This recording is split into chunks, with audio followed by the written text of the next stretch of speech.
सीमा, तूने सुना पुष्पा के बेटे ने लव मैरिज कर ली है, वो भी घर में बिना किसी को कुछ बताए। हाँ लता, मैंने भी सुना है। वैसे लव मैरिज वाली बहुएं अच्छी नहीं होती है, वो किसी की नहीं सुनती और सिर्फ अपनी चलाती है। हमें तो अपने बेटों के लिए अरेंज मैरिज वाली बहू ही चाहिए।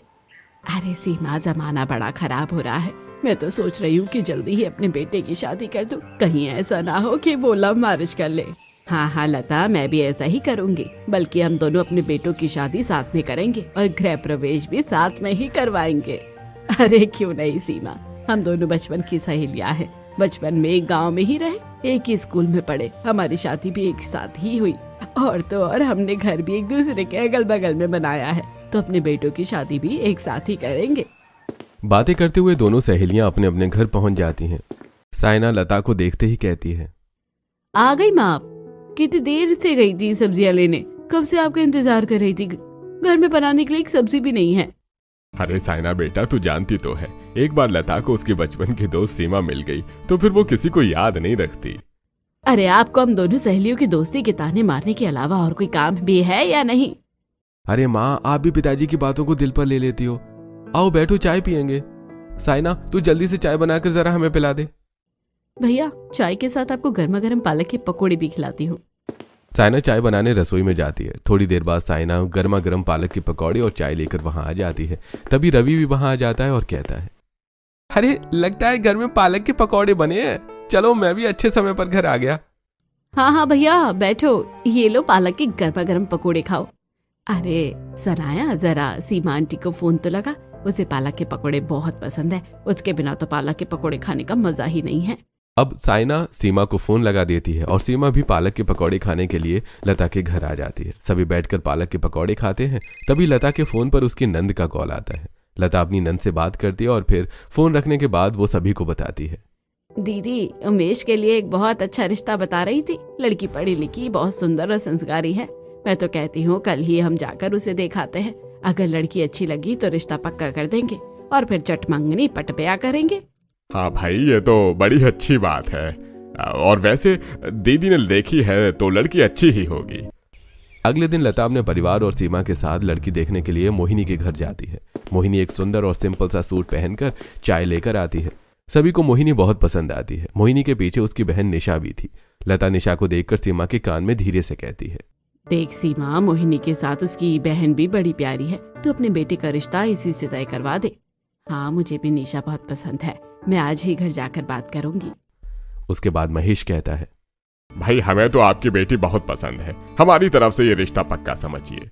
और इस तरह उमेश और मोहिनी का रिश्ता पक्का हो जाता है। वापस आने पर सीमा अपने घर वालों को मोहिनी और निशा के बारे में बताते हुए कहती है, मैं तो कहती हूँ कि हम मोहिनी के साथ साथ निशा को भी बहू बनाकर ले आते हैं। सीमा, तुम एक बार आकाश से भी बात कर लो। अगर उसे लड़की पसंद हो तो हमें भला क्या एतराज हो सकता है। खुशी, तू जल्दी से जाकर गर्मा गर्म कॉफी ले आ। भैया आते ही होंगे। मुझे तो लगता है कि भैया के रिश्ते की बात तय हो ही जाएगी। उमंग ऐसा ही कह रहा था कि तभी आकाश वहां आ जाता है। आकाश को देखकर उमंग कहता है, अरे आओ आओ भैया, आपके रिश्ते की ही बात चल रही थी। माँ ने आपके लिए लड़की पसंद कर ली है। हाँ बेटा, बस अब तू हाँ कह दे तो कल ही उस लड़की से तेरी शादी की बात पक्की कर देते हैं। आखिर अब घर में एक बहू आ ही जानी चाहिए। हाँ माँ, वो तो ठीक है, लेकिन मैं एक लड़की पसंद कर चुका हूँ। वो मेरे ही ऑफिस में काम करती है। वो बहुत अच्छी है। उसका नाम अनिका है। ये क्या कह रहा है बेटा? तू लव मैरिज करेगा? तुझे पता है ना कि मुझे लव मैरिज बिल्कुल पसंद नहीं है। लेकिन माँ, आप उसे एक बार मिल तो लो। वो बहुत अच्छी है, आप सबको बहुत अच्छी लगेगी। मैं ये सब कुछ बिल्कुल नहीं सुनना चाहती। मेरे घर में अगर बहू आएगी तो सिर्फ अरेंज मैरिज वाली। माँ, जमाना कहाँ से कहाँ निकल गया और अभी तक तुम वही पुरानी सोच लिए बैठी हो। अगर भैया किसी को पसंद करते हैं तो इसमें कोई बुराई नहीं है। और फिर आप एक बार उससे मिल तो लीजिए।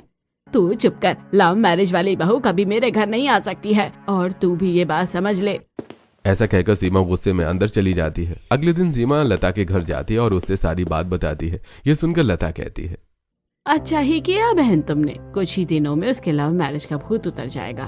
फिर तुम निशा से उसकी बात पक्की कर देना। ऐसे ही लव मैरिज वाली बात आई गई हो जाती है। कुछ ही दिनों बाद मोहिनी और उमेश की धूमधाम से शादी हो जाती है और मोहिनी दुल्हन बनकर उमेश के घर आ जाती है। लता गृह प्रवेश करवाते हुए मोहिनी से कहती है, आओ मोहिनी बहू, कलश गिरा के गृह प्रवेश करो। मोहिनी गृह प्रवेश करती है और फिर अपनी सास के पांव छूती है।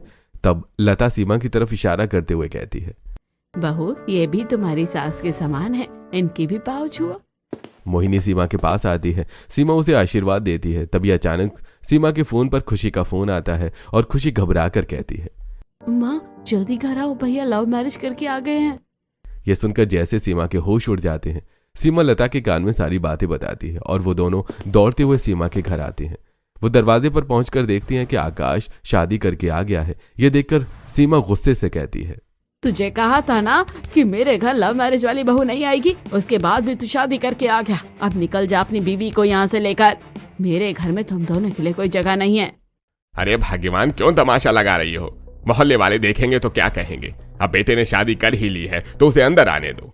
भाई साहब ठीक कह रहे हैं, जो हो गया सो हो गया, जाने दो। खुशी बेटा जाओ जल्दी से आरती की थाली लेकर आओ और अपनी भाभी का गृह प्रवेश करवाओ। खुशी जल्दी से रसोई में जाती है और आरती की थाली और कलश लेकर आती है। वो नई बहू की आरती उतार कर कलश गिरवा कर गृह प्रवेश करवाती है। उसके बाद लता सीमा को समझाकर अपने घर चली जाती है। अगले दिन सुबह मोहिनी जल्दी उठती है और पूजा रूम में जाकर पूजा करती है और फिर अपने सास ससुर को प्रसाद देती है और लता से कहती है, माँ जी आज मेरी पहली रसोई की रस्म है, आप बता दीजिए कि खाने में क्या बनाना है, मैं आप सबके लिए खाना बना देती हूँ। अरे बहू, मुझे तेरी माँ ने बताया था कि तू बहुत अच्छा खाना बनाती है, तुझे जो पसंद है तू हम सब के लिए वही बना दे। मोहिनी रसोई में जाती है और सबसे पहले मीठे में खीर बनाती है। उसके बाद तड़के वाली दाल, चावल, मटर पनीर की सब्जी, मिक्स वेज की सूखी सब्जी, रायता और अंत में गर्मा गर्म रोटियां बनाकर सभी के लिए खाना लगा देती है। सभी लोग खाना खाकर तारीफ करते हुए कहते हैं, अरे वाह बहू, खाना तो तुमने बहुत ही अच्छा बनाया है, वही खाकर मजा आ गया। अरे क्यों नहीं बनाई, अरेंज मैरिज वाली बहू है, मैं उसे अपनी पसंद से ढूंढ कर लाई हूँ, पता नहीं सीमा की बहू क्या बनाकर खिला रही होगी। वहीं दूसरी तरफ सीमा के घर। माँ जी आज मेरी पहली रसोई है तो मैं रसोई में जाकर अपनी पसंद का खाना बना लेती हूँ। अपनी पसंद का खाना? तुझे खाना बनाना भी आता है? वैसे ठीक है, जरा मैं भी तो देखो तुझे क्या बनाना आता है, जा और बना ले खाना। अनिका रसोई में जाती और मन ही मन सोचती है, मुझे तो बहुत अच्छा खाना बनाना आता ही नहीं। ऐसा करती हूँ बर्गर, चाउमीन, मैकरोनी, नूडल्स और साथ में थोड़े दाल चावल बना देती हूँ और ऑनलाइन गुलाब जामुन ऑर्डर कर देती हूँ। ऐसा सोचकर अनिका सबसे पहले ऑनलाइन गुलाब जामुन ऑर्डर करती है, फिर चाउमीन, मैकरोनी, नूडल्स और बर्गर बनाती है, साथ में थोड़ी दाल चावल बनाती है और उसके बाद सभी को खाना लगाती है। खाना देखकर सीमा कहती है, तो ये खाना बनाया है तूने? दाल चावल के सिवा ये सारे खाने इंडियन खाने में तो है ही नहीं। माँ इतना अच्छा खाना तो बनाया है भाभी ने, ये सब तो मुझे और भैया को बहुत पसंद है। ऐसा कहकर सभी लोग खाना खाने लगते हैं। थोड़ी देर बाद अनिका के ससुर कहते हैं, अरे बहू, तुमने कुछ मीठा नहीं बनाया क्या? तभी डोरबेल बजती है। अनिका जल्दी से जाकर दरवाजा खोलती है। फिर वो डिलीवरी बॉय से गुलाब जामुन लेती है और रसोई में जाकर सर्व करके ले आती है और कहती है, पिताजी मुझे गुलाब जामुन बनाना नहीं आता था तो मैंने ऑनलाइन ऑर्डर कर दिया। वैसे जहाँ से मैंने मंगाया है वो बहुत अच्छा बनाते हैं, आप खाकर देखिए। ये देखकर सीमा का मुंह बन जाता है, लेकिन बाकी सभी लोग गुलाब जामुन खाते हैं और उन्हें वो पसंद भी आते हैं। शाम हो चुकी थी। लता अपनी बहू के कमरे में आती है और कहती है, मोहिनी बहू आज तेरी मुंह दिखाई की रस्म है, औरतें आती ही होंगी तो तू तैयार हो जा। हाँ हाँ माँ जी मैं अभी तैयार हो जाती हूँ। सास के जाने के बाद मोहिनी एक सुंदर साड़ी निकालती है और साड़ी में मैचिंग गोल्डन रंग का ब्रेसलेट पहनकर तैयार हो जाती है। वो हॉल में आती है, तब तक मुंह दिखाई के लिए औरतें आ चुकी होती हैं। सभी औरतें मोहिनी को देखकर कहती हैं, लता बहन तुम्हारी बहू तो सच में बहुत सुंदर है और बड़ी गुनी भी है। उसने कितनी अच्छी तरह साड़ी पहन रखी है, आजकल की बहुओं को तो साड़ी पहननी ही नहीं आती है। सभी औरतें मोहिनी की बहुत तारीफ करती हैं और लता अपनी बहू की तारीफ सुनकर खुश होती है। उसके बाद सभी औरतें सीमा के घर उसकी बहू की मुंह दिखाई में जाती हैं। सीमा सभी को बिठाती है और खुशी सभी के लिए चाय लेकर आती है। सभी औरतें चाय पीती हैं। तभी अनिका एक मॉडर्न सी साड़ी पहने बिना सिर पर पल्लू लिए वहां आती है। औरतें अनिका को देखकर एक दूसरे से बातें करने लगती हैं। देख रही हो मालती बहन, सीमा बहन की बहू लव मैरिज करके आई है और कितनी मॉडर्न है, सिर पर पल्ला तक नहीं ढका उसने। अरे बहन और तो और साड़ी देखो कैसे पहन रखी है, लव मैरिज करके आई है इसलिए ऐसी है, वरना संस्कारों का पता तो लता बहन की अरेंज मैरिज वाली बहू को देखकर पता चलता है। ऐसे ही एक हफ्ता और बीत जाता है। एक दिन साइना अपनी माँ से कहती है, माँ आज कॉलेज का लास्ट डे है इसलिए मैं रेडी होकर कॉलेज जा रही हूँ।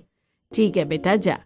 साइना को अचानक कुछ याद आता है और वो अपनी भाभी के कमरे में जाती है और उनसे कहती है, भाभी आपने जो मुंह दिखाई में गोल्डन वॉच पहनी थी वो बहुत सुंदर लग रही थी, प्लीज मुझे दे दो ना, मैं कॉलेज पहन के जाऊंगी।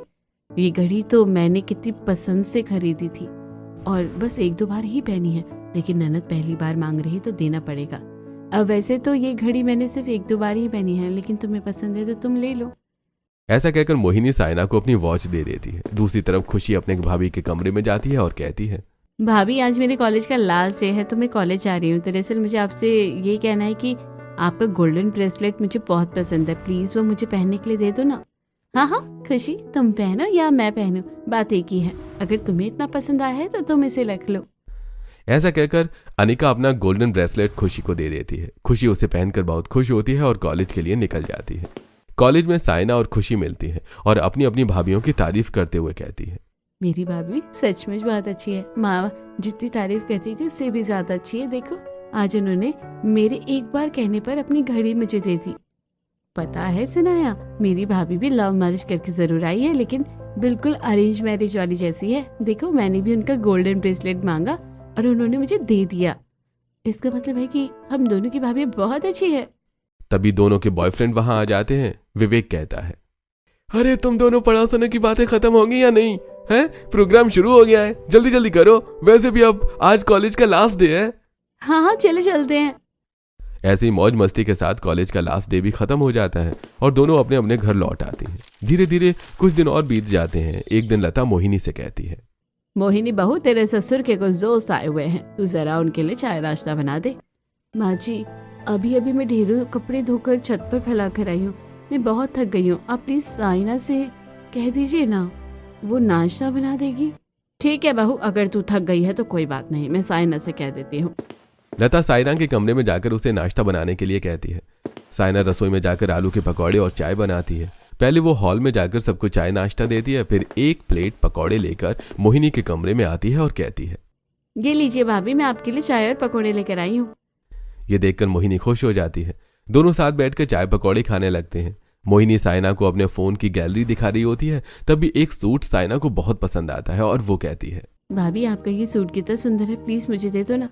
इसे तो बस मेरे कपड़े मांगने की पड़ी रहती है, अब मना करूंगी तो बुरा लगेगा, चलो दे ही देती हूँ। ऐसा सोचकर मोहिनी वो ड्रेस निकाल कर साइना को दे देती है। दूसरी तरफ सीमा की कुछ सहेलियां उससे मिलने आती हैं। सीमा अपने बहू के कमरे में जाती है जहां अनिका और खुशी बैठकर बातें कर रही होती हैं। तब सीमा खुशी से कहती है, खुशी बेटा, मेरी सहेलियां आई हैं, जरा उनके लिए चाय नाश्ता बना दे। माँ जी आप कहे तो मैं बना दूं आपकी सहेलियों के लिए चाय और नाश्ता? तुझे आता भी है अच्छा नाश्ता बनाना, तू तो मेरी सहेलियों के सामने मेरी नाक कटवा देगी, तू रहने दे। खुशी बेटा तू जल्दी से जाकर चाय नाश्ता बना। चलो खुशी, मैं तुम्हारी मदद कर देती हूँ। ऐसा कहकर अनिका खुशी के साथ रसोई में जाती है। खुशी नाश्ता बनाती है और अनिका उसकी मदद करती है। तभी खुशी अनिका से कहती है, अनिका भाभी, आज हमारे मोहल्ले में शाम को एक पार्टी है, प्लीज आप अपना वो पिंक वाला ड्रेस दे दीजिए, वो मुझे बहुत पसंद है, मैं पहनकर वापस कर दूंगी। खुशी, मुझे भी अपनी चीजें बहुत पसंद है और अभी तो मैंने वो ड्रेस पहना भी नहीं है, प्लीज तुम कुछ और पहन लो, वो पिंक सूट आज मैं ही पहनने वाली हूँ। खुशी को ये बात बहुत बुरी लगती है। वो जल्दी जल्दी चाय और पकौड़े बनाती है, हॉल में मेहमानों के सामने रखती है और अपने कमरे में जाकर मनी मन सोचती है, माँ सही कहती है, लव मैरिज वाली भाभी सच में अच्छी नहीं होती है, उन्होंने इतनी छोटी सी चीज के लिए मुझे मना कर दिया। शाम को अनिका तैयार होकर पिंक सूट पहनती है और सभी लोग बर्थडे पार्टी में जाने के लिए निकल पड़ते हैं। बर्थडे पार्टी में पहुंचकर सीमा देखती है कि लता अपने परिवार के साथ पहले ही वहां आ चुकी थी। सीमा और लता दोनों आपस में बातें करने लगती हैं। तभी साइना मोहिनी और अनिका दोनों से कहती है, मोनिका भाभी, अनिका भाभी, आप दोनों को एक दूसरे से दोस्ती कर लेनी चाहिए। हमारी माँ भी आपस में फ्रेंड है और मैं और खुशी भी आपस में फ्रेंड है, और अब आप दोनों की बारी है आपस में दोस्ती करने की। दोनों बहुएं साइना की बात सुनकर मुस्कुराती हैं और आपस में बातें करने लगती हैं। इस तरह उन दोनों की दोस्ती हो जाती है। तभी उमंग वहां आता है और कहता है, अरे क्या बात है, आज तो दोनों भाभीियों में बड़ी दोस्ती हो रही है। चलो इसी दोस्ती के नाते मैं आपको मिठाई लाकर खिलाता हूँ। हाँ भाई, देवर हो तो तेरे जैसा, अपनी भाभीियों की इतनी फिक्र हो।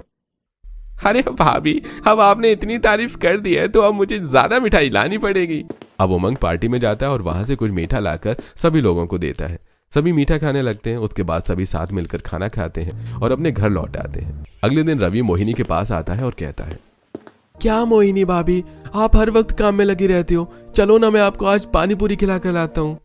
नहीं नहीं देवर जी, मैं आपके साथ पानी पूरी खाऊंगी तो माँ जी को अच्छा नहीं लगेगा, फिर कभी सही। ठीक है भाभी, तो चलो फिर हम दोनों मिलकर लूडो खेलते हैं। अब मोहिनी और रवि दोनों मिलकर लूडो खेलने लगते हैं।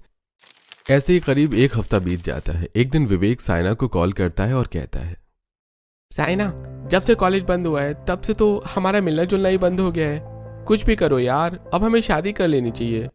हाँ विवेक, मैं भी यही चाहती हूँ, लेकिन मुझे समझ नहीं आ रहा कि मैं मम्मी पापा से इस बारे में कैसे बात करूँ। अरे इसमें इतना सोचने की क्या बात है, बहुत सिंपल है यार। तुम अपनी भाभी से कह दो, वो तुम्हारे भैया से बात कर लेंगे और भैया मम्मी पापा से। ये तुमने सही कहा, मैं आज ही भाभी से बात करती हूँ। फोन रखने के बाद साइना मोहिनी के कमरे में जाती है और कहती है, भाभी मुझे आपसे एक इम्पोर्टेंट बात करनी है। हाँ हाँ साइना, कहो क्या बात है। भाभी, मैं कॉलेज की शुरुआत से ही विवेक को बहुत पसंद करती हूँ और उससे शादी करना चाहती हूँ। अब कॉलेज खत्म हो गया है, इसलिए हमारा मिलना जुलना भी नहीं हो पाता है। प्लीज आप भैया से इस बारे में बात करो ना, कि वो माँ और पिताजी से कहकर मेरी और विवेक की शादी तय कर दे। ठीक है साइना, मैं बात करूंगी। ये सुनकर साइना बहुत खुश हो जाती है और वो खुशी से अपनी भाभी को गले लगा लेती है। उसके बाद वो अपने कमरे में चली जाती है। तब मोहिनी मन ही मन में सोचती है, साइना लव मैरिज करना चाहती है और चाहती है कि मैं घर में बात करूं। अगर कभी माँ जी को ये बात पता चलेगी इसके पीछे मेरा हाथ है तो वो मुझ पर कितना गुस्सा करेंगे, और मैं साइना के लिए इतना बड़ा रिस्क क्यों लूं। मैं कोई बात नहीं करने वाली, बल्कि मैं तो उल्टा उमेश को सारी बातें बताकर मना कर दूंगी कि साइना की कभी भी लव मैरिज ना कराई जाए। तो वहीं दूसरी तरफ विराज खुशी को कॉल लगाता है और उससे बात करते हुए कहता है, खुशी, तुमने अब तक अपने घर में शादी की बात नहीं की। तुम शादी की बात करके बताओ कि मैं अपने घर वालों को तुम्हारे घर रिश्ते के लिए कब लाऊं। विराज, तुम तो जानते हो कि मेरे घर वाले लव मैरिज के कितने खिलाफ हैं। अगर माँ को पता चल गया ना कि तुम मेरे बॉयफ्रेंड हो तो वो कभी भी हमारी शादी नहीं करवाएगी। हाँ, लेकिन ऐसा कब तक चलेगा? तुम्हें कुछ तो रास्ता निकालना पड़ेगा। हाँ हाँ निकालूंगी, बस मुझे थोड़ा समय दो। ऐसा कहकर खुशी फोन रख देती है। तभी पीछे खड़ी अनिका खुशी से कहती है, खुशी, जरा मुझे भी बताओ कि तुम किससे बात कर रही हो सकता है मैं तुम्हारी कोई मदद कर सकूं। अरे नहीं नहीं भाभी, ऐसी कोई बात नहीं है, वो कॉलेज की एक फ्रेंड थी, उसी से बात कर रही थी। ऐसा कहकर खुशी वहां से चली जाती है। तब अनिका मन ही मन में सोचती है, खुशी को ये नहीं पता कि मैंने उसकी सारी बातें सुन ली हैं। मुझे इस बारे में आकाश से बात करनी होगी। इधर रात को जब उमेश घर आता है तो मोहिनी उसे सारी बातें बताते हुए कहती है, मुझे नहीं लगता उमेश कि हमें साइना की शादी उसकी पसंद से करवानी चाहिए। अगर माँ जी को पता चला ना कि हमने इस लव मैरिज को अरेंज किया है तो पता नहीं वो कितना गुस्सा करेंगी। हाँ मोहिनी, तुम सही कह रही हो, कोई जरूरत नहीं है उसकी पसंद के लड़के को बुलाने की। वैसे एक लड़का मैंने भी देख रखा है साइना के लिए, मैं कल ही उसे बुला लेता हूँ। तो वहीं दूसरी तरफ अनिका आकाश से बात करती हुई कहती है, आकाश, मुझे लगता है कि खुशी किसी को पसंद करती है। देखो आकाश, अगर माँ जी को पता चलेगा कि खुशी किसी को पसंद करती है तो वो खुशी की लव मैरिज कभी नहीं करवाएंगी, लेकिन हम उसकी लव मैरिज को अरेंज मैरिज में बदल सकते हैं। वो तो ठीक है अनिका, लेकिन पता नहीं वो लड़का कैसा है। बिना जाने हम कोई फैसला नहीं ले सकते। तुम सही कहते हो आकाश, कल मैं खुशी से बात करती हूँ कि वो हमें उस लड़के से मिलवा दे। अगर हमें वो लड़का पसंद आ गया तो हम उस लड़के को रिश्ता लेकर यहाँ बुला लेंगे और तुम कह देना कि ये रिश्ता तुम्हारी तरफ से आया है। आकाश अनिका की बातें सुनकर हाँ कह देता है। अगले दिन अनिका और आकाश दोनों खुशी के कमरे में पहुंचते हैं और आकाश कहता है, खुशी, मुझे तेरी भाभी ने सब कुछ बता दिया कि तू किसी को पसंद करती है और तेरी भाभी चाहती है कि हम तेरी लव मैरिज को अरेंज मैरिज में बदल दें, इसलिए तू आज ही हमें उस लड़के से मिलवा दे। आकाश की बात सुनकर खुशी मन ही मन सोचती है, मैं भाभी की लव मैरिज होने की वजह से उन्हें कितना गलत समझती थी, लेकिन वो कितनी हेल्पफुल है। मैंने तो कभी सोचा भी नहीं था कि भाभी मेरी इतनी मदद कर सकती है। फिर खुशी खुश होते हुए अपने भैया भाभी से कहती है, ठीक है भैया भाभी, मैं विराज को फोन करती हूँ और हम कॉफी हाउस चलकर उससे बात कर लेते हैं। इसके बाद खुशी विराज को फोन करती है और अपने भैया भाभी के साथ कॉफी हाउस में जाकर उन्हें विराज से मिलवाती है। खुशी के भैया भाभी को विराज बहुत पसंद आता है और तभी आकाश विराज से कहता है, अपनी बहन के लिए एक अच्छे जीवन साथी में जो होना चाहिए वो सब कुछ मुझे तुम में दिखाई दे रहा है। ऐसा करना कि कल तुम रिश्ता लेकर घर आ जाना, मैं माँ से बात कर लूंगा। ये सुनकर विराज और खुशी दोनों बहुत खुश हो जाते हैं। तो वहीं दूसरी तरफ उमेश साइना के लिए धीरज नाम के लड़के को उसके माता पिता के साथ घर पर बुला लेता है। साइना सभी के लिए चाय लेकर आती है। धीरज और उसके घर वालों को साइना बहुत पसंद आती है। वो लोग अपनी तरफ से रिश्ता पक्का करके चले जाते हैं। शाम को साइना अपनी भाभी के कमरे में आती है और कहती है, भाभी, मैंने हमेशा आपको अच्छा समझा है और आप पर भरोसा किया, लेकिन आपने मेरे साथ गलत किया। मैंने आपके और भैया की बातें सुन ली थी आखिर आप क्यों नहीं चाहती कि मेरी लव मैरिज हो? आपका कुछ बिगाड़ा तो नहीं है मैंने? साइना, मैं तुम्हारे लिए इतना बड़ा रिस्क नहीं ले सकती। अपनी भाभी की बात सुनकर साइना को बहुत बुरा लगता है और वो उदास होकर अपने कमरे में आ जाती है। तो वहीं दूसरी तरफ आकाश अपनी माँ से बातें करते हुए कहता है, माँ, मैंने आपको बताया था ना कि मेरी नज़र में खुशी के लिए एक लड़का है। मैंने उन लोगों को बुला लिया है, थोड़ी देर में वो लोग आते होंगे।